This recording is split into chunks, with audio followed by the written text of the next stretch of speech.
बिस्मिल्लाहिर्रहमानिर्रहीम। स्टूडेंट, आप देख रहे हैं मेरे यूट्यूब चैनल तालीम तरबियत की दुनिया। मैं हूं मोहम्मद यासिर इकबाल। स्टूडेंट, आज हमारे पास एक्सरसाइज 2B का क्वेश्चन नंबर 4 है। क्वेश्चन की स्टेटमेंट कुछ इस तरह दी हुई है। The area of a rectangle is x square plus 8x plus 12 centimetre square. ये यानी कि उसने हमें क्या दिया हुआ है, एरिया दिया हुआ है। ये हमारे पास क्या है, एरिया। किसका एरिया है, इस एक रेक्टेंगल है उसका एरिया। कह रहे if the length of rectangle is x plus 8 centimetre. अब वो कह रहा है कि अगर जो लेंथ है उस रेक्टेंगल की x प्लस 8 सेंटीमीटर हो, show that it's breadth is x plus 2 centimetre. कि हमने साबित ये करना है कि उसकी ब्रेड्थ क्या है, ये है। बेसिकली वो ये है कि उसने हमें एरिया भी दे दिया, लेंथ भी दे दिया और ब्रेड्थ भी दे दी है। वो हमें ये कह रहा है कि अगर आप ये एरिया हो और ये लेंथ हो तो इन दोनों को आप इस सॉल्व करो और मुझे ये बताओ कि क्या ये यही ब्रेड्थ आती है कि नहीं। अभी हम सॉल्व करेंगे इस एरिया और इस लेंथ की मदद से, तो हम ये ब्रेड्थ जो है वो इक्वल हमारी प्रूव होगी, that is x plus 2 centimetre की। ठीक है, तो हम जहाँ पे इसका सोल्यूशन लिखते हैं, सबसे पहले हमें उसने क्या दिया हुआ, एरिया उसने क्या दे दिया जी, x square plus 8x plus 12 centimetre square दे दिया। ये हमने लिख दिया एरिया के बाद उसने हमें ये जो वैल्यू दी हुई है ये क्या है, लेंथ है। तो हम लेंथ लिख लेंगे, length of rectangle that is equal to x plus 6 centimetre. हमने क्या करना है, प्रूव ये करना है, that is show that mean prove आप उसे कह सकते हो या शो, जो आप लिखना चाहो, that breadth is equal to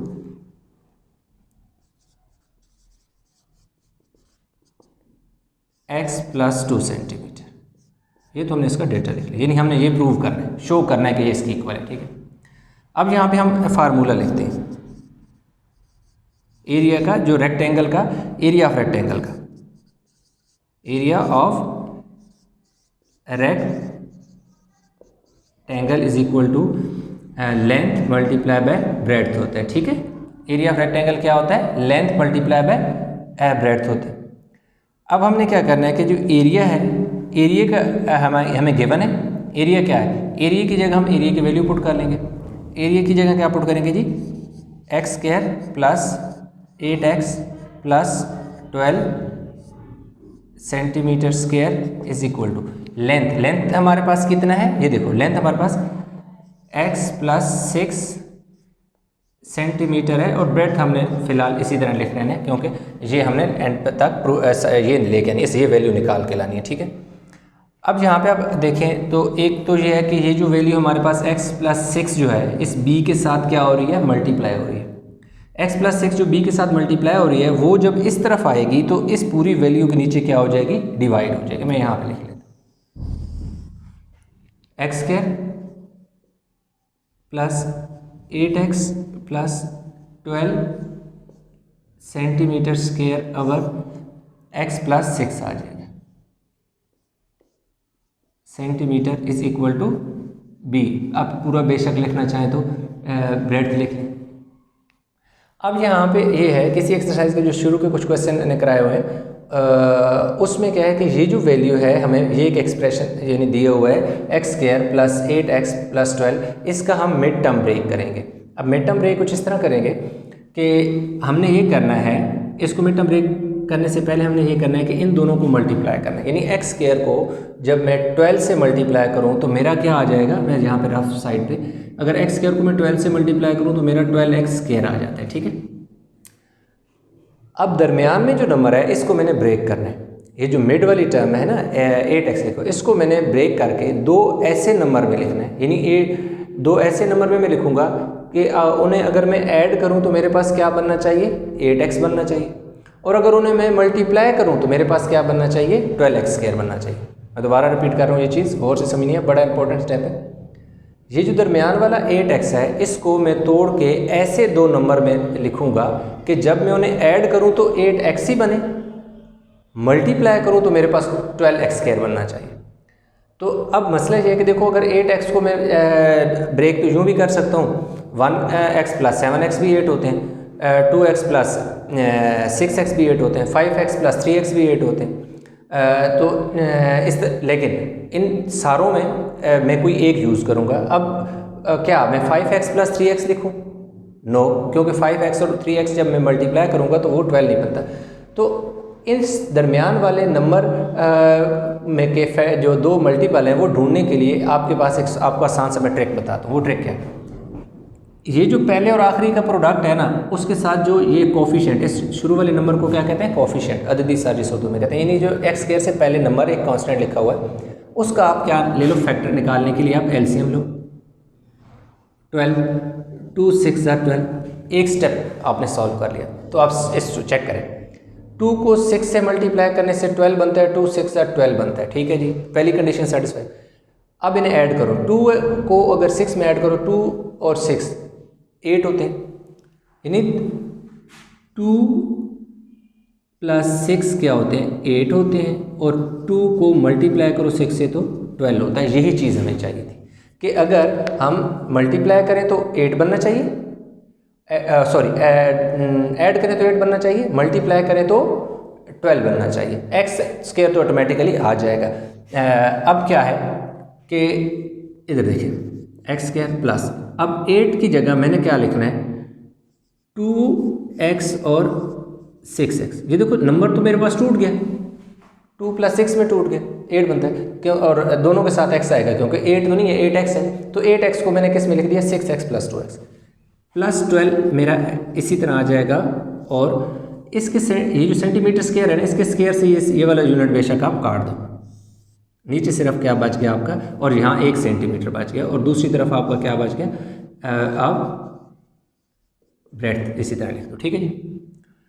अब यहाँ पर आपने ये करना है कि 1 2 3 4, इस एक्सप्रेशन में 4 वैल्यू है। पहली दो जो वैल्यू है यहाँ से यहाँ तक, इनमें से कॉमन लेने और इन दोनों में से कॉमन लेने। ठीक है, ये लाइन क्वेश्चन में नहीं लगानी, जस्ट आपको समझाने के लिए। अब यहाँ कितने एक्स हैं? 2 है, तो मैंने ये देखो एक एक्स ब्रैकेट के बाहर लिख लिया, एक एक्स अंदर रह गया। मल्टीप्लाई करूँगा तो एक्स और एक्स एक्स स्क्वायर हो जाएगा। इन 2 एक्स में से एक एक्स मैंने कॉमन ले लिया, एक एक्स बच गया। इससे जब मैं आगे चलता हूँ, मेरा प्लस का साइन है, प्लस का साइन मैं डाल दूंगा। उससे मजीद आगे जाता हूँ, मेरे पास 2 लिखा हुआ, मैंने 2 भी लिख दिया। 2 के बाद क्या एक्स है, वो तो मैंने कॉमन ले लिया, यानी कि इधर 2 एक्स थे, इधर एक एक्स था। इन दोनों में से इधर से भी एक एक्स निकाल लिया, एक इधर से भी एक निकाल लिया कॉमन। अब आगे चले तो आगे मेरे पास यहाँ कितना क्या है? 6 है, इधर क्या है? 12 है। इधर x है लेकिन इधर x नहीं है, तो मैं x कॉमन नहीं ले सकता, मैं सिर्फ 6 कॉमन ले सकता हूँ। क्यों ले सकता हूँ? क्योंकि 6 का टेबल 12 पे भी जाता है। 6 मैंने कॉमन ले ली, x के साथ जो 6 था वो बाहर आ गया, सिर्फ x बच गया, उससे मैंने ब्रैकेट के अंदर लिख लिया। प्लस 6 का टेबल मैंने 12 पे पढ़ना है। 6 का टेबल 12 पे 6 2 12, यानी कि कॉमन का मतलब है कि आपने डिवाइड करना है। ये देखो 12 था ना, तो ये मैंने 6 कॉमन लिया, ये वाला 6 जो कॉमन लिया, 12 पे मैंने डिवाइड करना है। 6 2 12, मेरे पास 2 आ गया। अब नीचे मेरे पास क्या है? x प्लस 6, सॉरी वो मैंने लिखना भूल गया था, x प्लस 6। अब देखो मेरे पास क्या आ गया जी? x प्लस 6 इसी तरह आ गया, और इधर मेरे पास सेंटीमीटर है, और दूसरी तरफ मेरे पास ब्रेड जो है इसी तरह आ रही है। अब देखो इस पूरे के ऊपर अगर देखो तो x प्लस 2 का एक ये फैक्टर है, ये लिखा हुआ, और x प्लस 2 ये लिखा हुआ। तो अगेन मैं x प्लस 2 बाहर कॉमन ले लूँगा, यानी एक चीज़ जो पूरा फैक्टर रिपीट हो रहा है उसे मैंने कॉमन लेके एक दफ़ा लिख देना।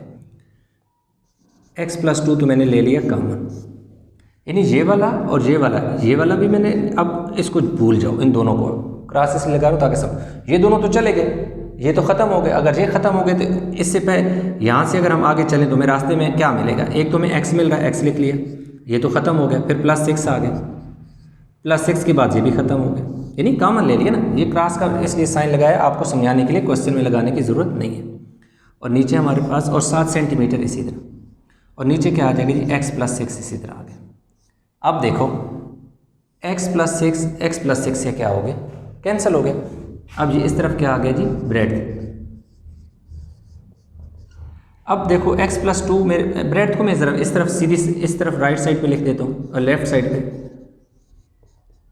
तो दूसरी तरफ मेरे पास क्या बच गया? x plus 2 centimetre, x plus 2 और 7 सेंटीमीटर का निशान। अब अगर आप देखें उसने हमें क्या कहा था, show that it's breadth is x+2 centimetre, कि भाई ये मैं आपको एरिया दे रहा हूँ, ये वाली वैल्यू जो है मैं आपको लेंथ दे रहा हूँ, इन दोनों के हेल्प से मुझे ये बताओ कि क्या हमारी ब्रेड्थ x+2 आती है। हमने ये चीज़ साबित करनी थी, हमने कहा yes breadth is equal to x+2 centimetre, proved हो गया हमारे पास, यानी कि हमने शो कर दिया। तो यहाँ तक हमारा जो क्वेश्चन था, क्वेश्चन कंप्लीट हो गए। तो आई होप कि आपको ये क्वेश्चन समझ आ गया होगा। अगर इस क्वेश्चन में किसी किस्म की कोई कन्फ्यूजन है, कहीं क्वेश्चन नहीं समझ आया, किसी एक स्टेप में कोई इशू है, तो नीचे कमेंट में आप अपना क्वेश्चन छोड़ सकते हैं, तो इंशाल्लाह उसका आपको आंसर मैं दूँगा। तो अगर ये वीडियो अच्छी लगी हो तो लाइक ज़रूर कीजिएगा। चैनल अगर अभी तक सब्सक्राइब नहीं किया तो प्लीज़ चैनल ज़रूर सब्सक्राइब कर लीजिएगा, वीडियो शेयर भी कीजिएगा। तो इंशाल्लाह मिलते हैं एक नए लेक्चर के साथ, तब तक अपना बहुत सारा ख्याल रखिएगा। अल्लाह हाफ़िज़।